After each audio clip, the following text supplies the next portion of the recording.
You're in the U.S.'s most advanced fighter jet over Vietnam. You pull a 7G turn, and the $2 million engine simply dies. The problem was a fatal design flaw the Pentagon denied. The solution that saved hundreds of pilots? Cost $0. The tool? A mechanics file. This is a forbidden adjustment that rewrote the history of air combat. If you love stories of unlikely heroes, hit like and subscribe to the channel. Now, tell me in the comments, what expensive design flaw, military or civilian, would you fix with a simple $0 solution? The date is April 12, 1968. The location, just south of the Demilitarized Zone, DMZ, over the treacherous, sun-baked green labyrinth of the Mekong Delta. The air was thick with the scent of diesel, hydraulic fluid, and raw fear. Lieutenant Colonel David Deacon Jones, an established Navy ace with 6 confirmed MiG kills, was flying his F-4 Phantom II, call sign Sabre 7, as part of a critical protective escort mission for a flight of lumbering B-52s. The Phantom was the undisputed technological marvel of its day, a twin-engine, long-range interceptor designed under presumption that future air combat would be fought exclusively with missiles, making dogfighting obsolete. It was bigger, faster, and had a higher operational ceiling than any North Vietnamese jet. It was supposed to be invulnerable in a turning fight.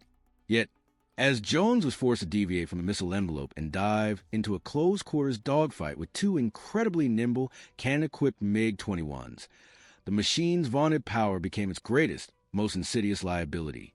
Jones executed a desperate, tight, high-G turn, trying to get behind the first MiG as it flashed past. He strained against the forces pinning him to his seat, a maneuver he'd executed flawlessly hundreds of times in simulators and training runs over the Pacific. Suddenly, a sound no jet pilot ever wants to hear, especially in the middle of a knife fight. A deep, sputtering cough, followed by a violent, shaking shudder from both General Electric J-79 turbojet engines, culminating in a terrifying, simultaneous total flameout. The silence that followed the engine death was more deafening than any explosion. This was a dreaded endemic compressor stall, a known but officially downplayed critical failure where the massive demands of high-G maneuvering caused the engine's air intake to momentarily distort and starve, leading to an immediate, catastrophic loss of thrust. In high-speed, high-altitude flight, this was merely a serious inconvenience. The pilot followed a complicated, multi-step restart checklist while gliding for miles. But here, low, slow, and deep in a maximum performance turn, the F-4 Phantom II instantly became a 30,000-pound, unpowered brick, dropping like a stone from the sky. His wingman, Captain Marcus Ghost Riley, screamed frantically over the radio, the panic clear in his voice. "Sabre 7, you're dead stick. You have 0 energy. Get out, get out." Jones, stunned and struggling with the dead controls, could only watch as the second MiG-21, seizing the momentary, unearned advantage of the Phantom's sudden helplessness, pour an accurate stream of 23mm cannon fire into a massive target of the port wing. The aircraft, now powered by nothing but gravity and momentum, tumbled violently toward the dense jungle canopy. Jones and his radar intercept officer, Rio, Lieutenant Dan Radar Kelly, pulled their ejection handles, managing to punch out and be violently separated from the falling wreckage just seconds before the impact that scattered the Phantom across a quarter-mile of undergrowth. They survived the ejection, but only to spend 3 agonizing days evading highly motivated enemy forces before a harrowing, risky helicopter extraction. They lived, but the U.S. Navy had lost another $2.4 million fighter jet, not to the superior tactics or power of the enemy, but to seemingly random, yet consistently recurring, internal design flaw of its most advanced piece of equipment. This wasn't an isolated incident, either. This failure had been documented in over 100 incidents across the fleet in the last 6 months alone, and it was quickly eroding the technological dominance America relied upon to win the war. The F-4 Phantom II's notorious compressor stall wasn't a mystery. It was an acknowledged design compromise. The issue lay deep inside its 2 powerful General Electric J-79 engines. These engines, particularly when ingesting air at extreme angles of attack, such as during a tight dogfight turn, were susceptible to a phenomenon called inlet pressure distortion. Essentially, the sharp turn caused the air entering the engine's massive intake ramps to become turbulent and unevenly distributed before reaching compressor blades. The forward stages of the compressor, the first line of spinning blades designed to squeeze the air, couldn't handle this chaotic, twisted airflow. When the angle of the incoming air exceeded a certain critical threshold, the flow across the blades would break, much like air separates from a wing when it stalls, causing a violent back pressure surge. That surge was a compressor stall, resulting in the immediate, total flameout that turned a multi-million-dollar jet into an expensive glider. The official engineering solution, handed down from the aerospace giants and the top brass in Washington, was complex, expensive, and utterly impractical for the pilots. It involved a series of intricate flight computer adjustments and a rigid, multi-page checklist the pilot was required to memorize and execute perfectly during a high-stress dogfight. The official directive, signed off by the Bureau of Aeronautics, stated explicitly, pilots must maintain a conservative flight envelope, limiting sustained G-loads and instantaneous angle of attack during close-quarters maneuvering. In plain language, don't fly the F for the way a fighter pilot needs to fly to survive. The experts argued that any physical modification to the engine or the inlet ramp geometry would drastically increase manufacturing costs and, critically, negatively affect the Phantom's optimal performance metrics, namely, its blistering top speed and high-altitude cruising efficiency, the very reasons the plane was designed in the first place. They considered the trade-off, a high risk of failure in the low-speed turning fight, an acceptable operational parameter. The proposed fix from the military's primary contractor was a $30,000 upgrade per aircraft, involving complex internal bypass valves and new electronic sensors that often failed in the humid, demanding environment of Southeast Asia. Meanwhile, on the ground at the U.S. Marine Corps Air Station, Da Nang, the failure reports kept piling up.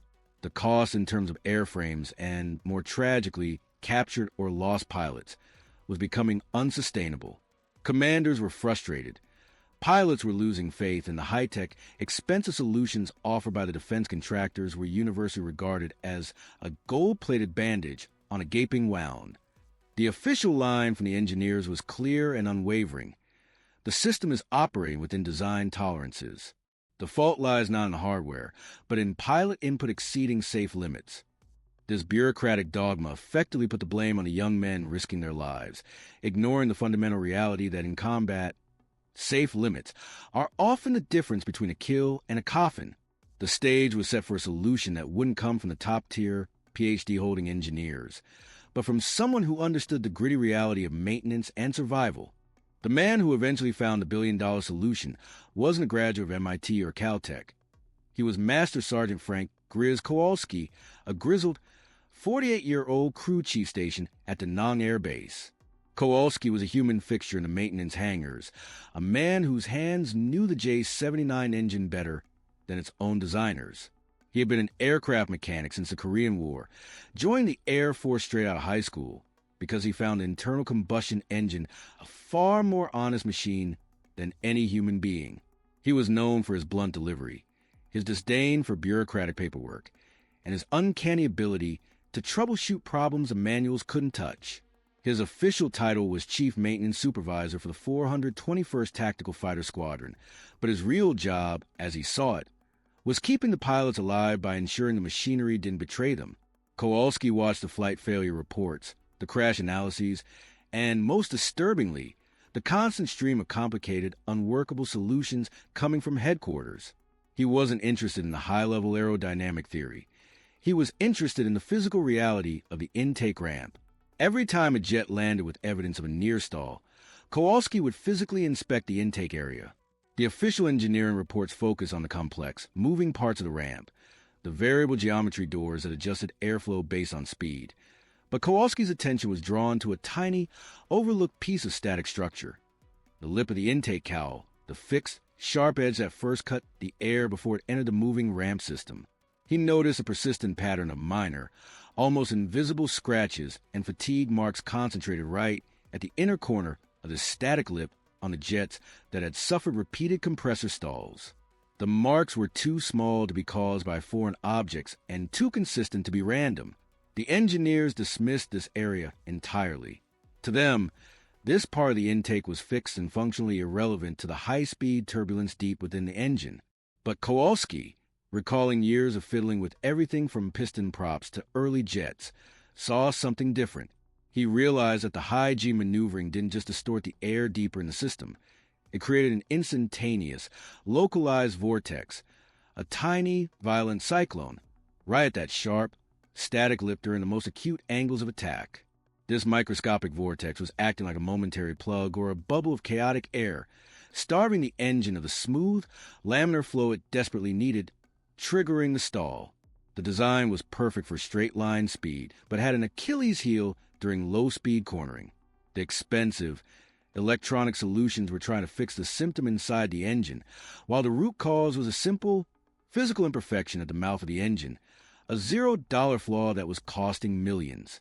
Kowalski knew the fix had to be equally simple, physical, and, critically, something he could implement without filling out a single, paralyzing form.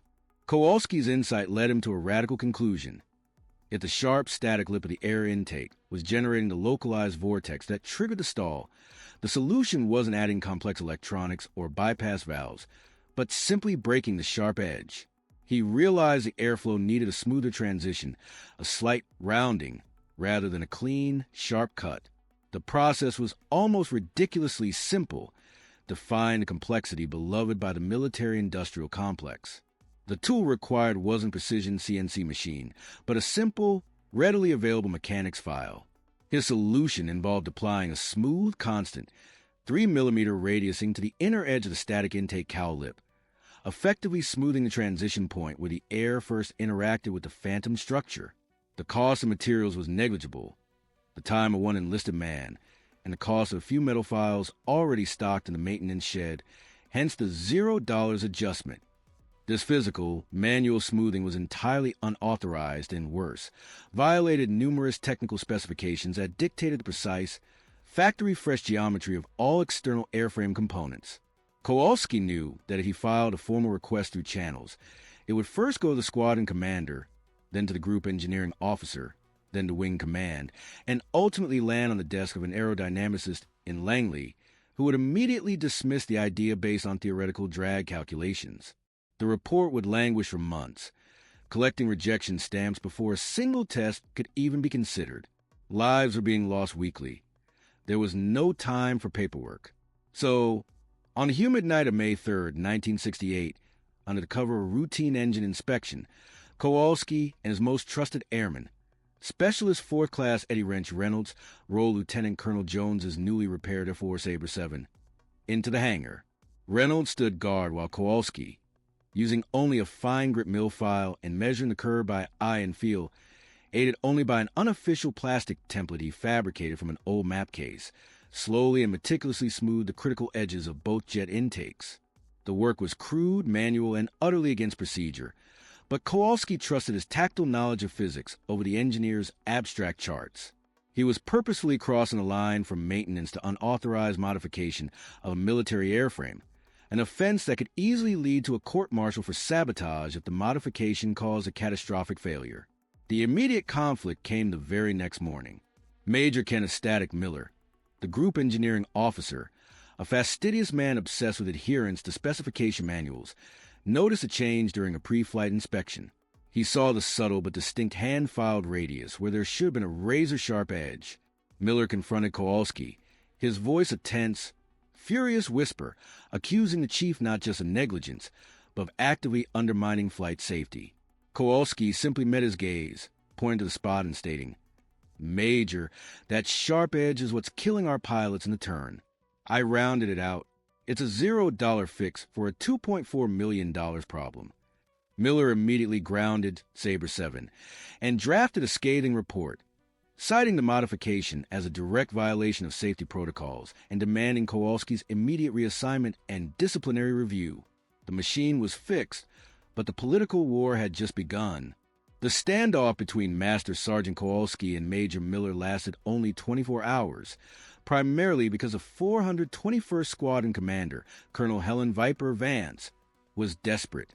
She had just buried 2 pilots lost to a compressor stall and was facing mounting pressure from the top to improve the dismal combat effectiveness rating of the F-4 in their sector.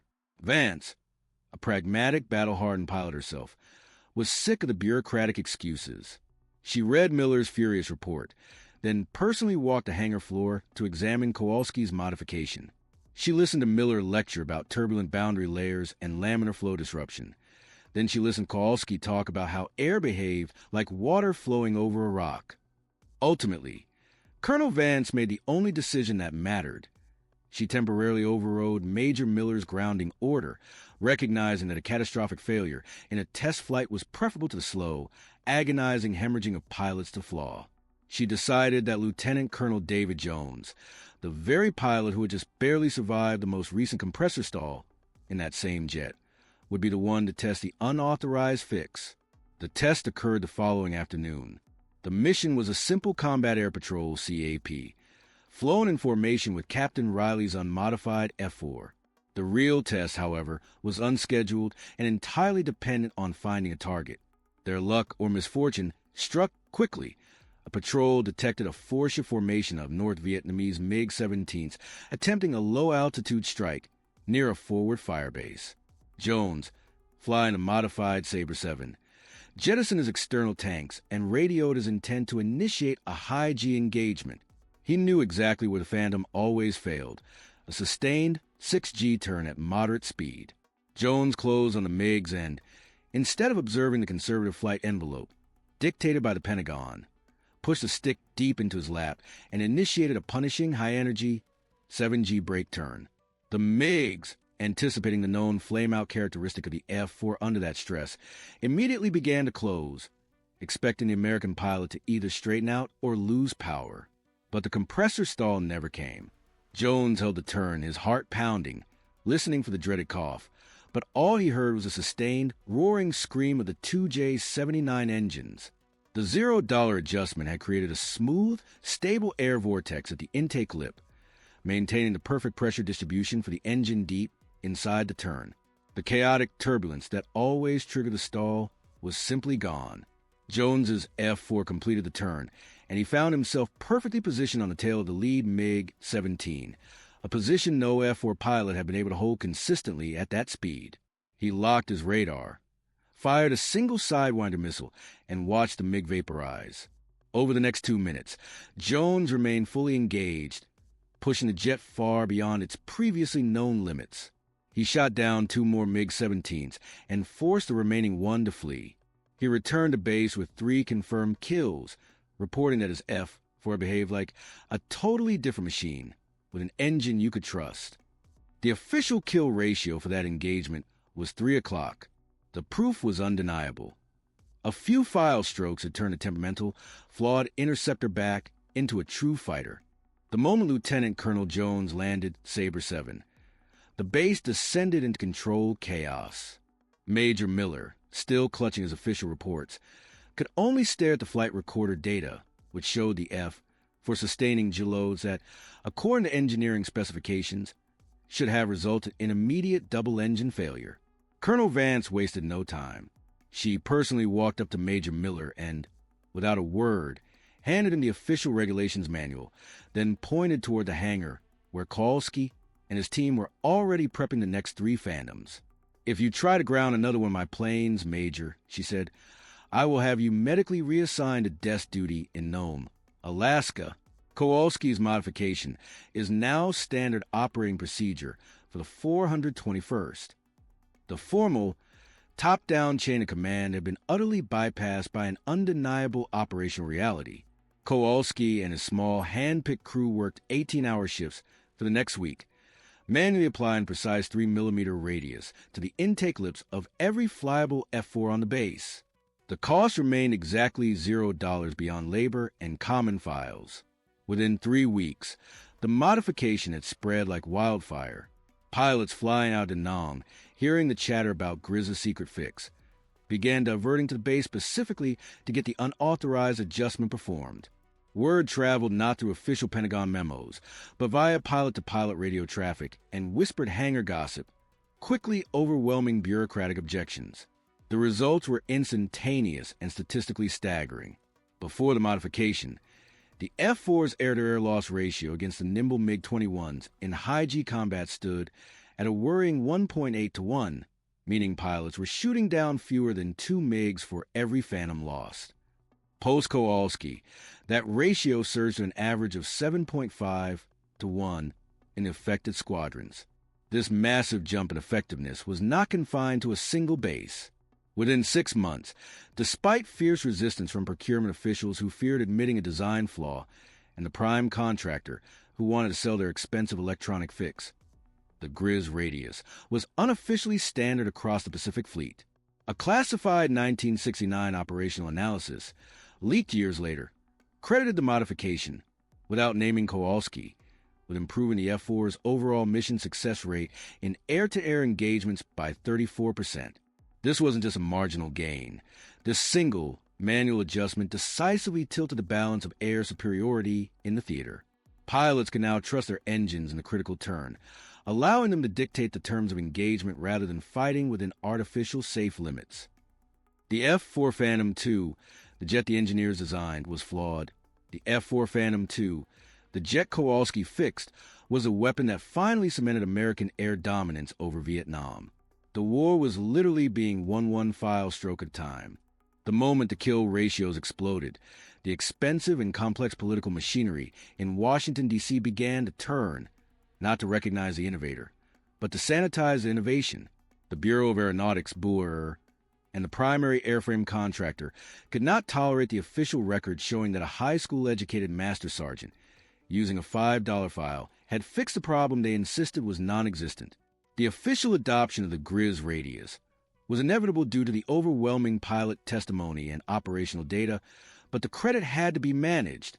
In November 1969, the official technical bulletin 42-17, mandating the permanent modification of all F-4 intake cowls, was issued. The bulletin detailed a required 3mm radiusing to optimize boundary layer flow stability in high angle of attack conditions.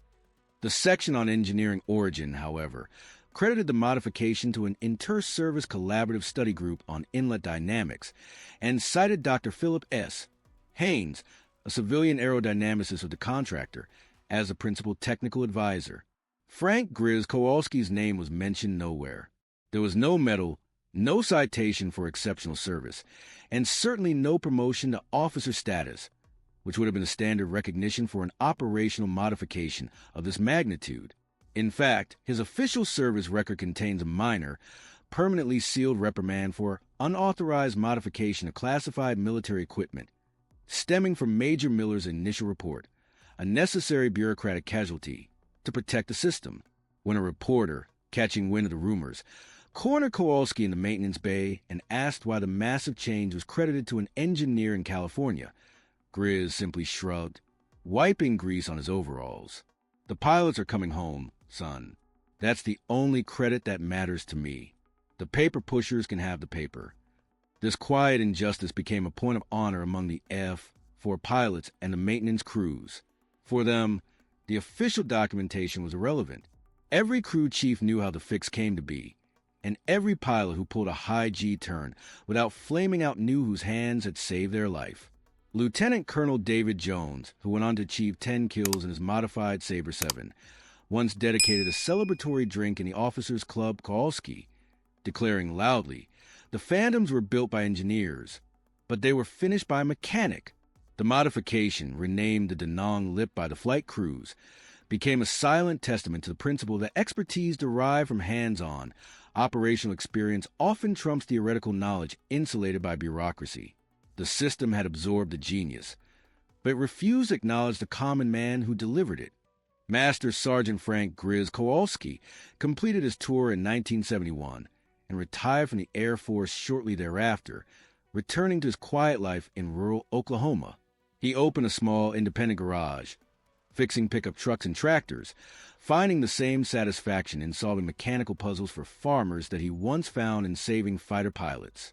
He never spoke of his wartime innovation, choosing to let the official record stand. He passed away peacefully in 1999, his brief obituary noting his military service, but naturally, failing to mention that he had single-handedly redefined the combat performance of the U.S. Navy and Air Force's premier fighter jet. The official history was written by the winners, the engineers who finally got their credit and the commanders who avoided the blame. However, the legacy of the $0 adjustment remains far more pervasive than any official citation. The principle of the Grizz radius was quietly integrated into design philosophy of subsequent American fighter aircraft. When the F-15 Eagle and F/A-18 Hornet were developed, their engineers, who had certainly read the classified technical notes on the F-4's performance issues, incorporated subtle, rounded lips on their static air intakes, preemptively eliminating the compressor stall flaw that plagued the Phantom. Every modern jet that can pull a high G turn without flaming out owes a debt to that night in Da Nang. The lesson learned was not about aerodynamics. It was about the source of innovation.